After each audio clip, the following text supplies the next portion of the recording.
একটা প্রধান চেষ্টা থাকে কোনো একটা আন্দোলনকে বা ঐক্যকে নষ্ট করে দেওয়ার জন্য তাদেরকে দুই ভাগ করে দেওয়া যদি যায় তাহলে কিন্তু যে কোনো মহল তাদের স্বার্থ আদায় করতে সফল হয়ে যাবে এবং আমরা তা কোনোভাবেই হতে দিব না, হতে দেওয়া যাবে না। সারা দেশে পরিকল্পিতভাবে বিভিন্ন মন্দিরে অ্যাটাক করার মাধ্যমে একটা কুচক্রী মহল কিন্তু চেষ্টা করছে আমাদের মধ্যে ধর্মীয় দাঙ্গা সৃষ্টি করে দেওয়ার, এবং এই দাঙ্গাটা সৃষ্টি করতে পারলেও তারা সফল। সো তাদেরকে কোনোভাবেই সফল হতে দেওয়া যাবে না। আমরা যারা মুসলিম আছি, আমরা যারা সংখ্যাগরিষ্ঠ আছি, তারা অবশ্যই সংখ্যালঘুদের, আমাদের বন্ধুদের, আমাদের ভাইদের, আমাদের বোনদের পাশে দাঁড়াতে হবে।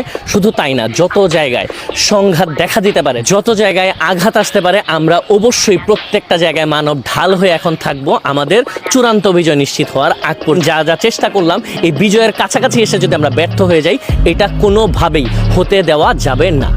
আমাদের সবাইকে এখন চোখ রাখতে হবে আমাদের যে সমন্বয়ক যারা আছে তাদের উপর, এবং অবশ্যই মনে রাখবেন স্বার্থের নেশি মহল যারা আছে, সেটা যে কোনো মহল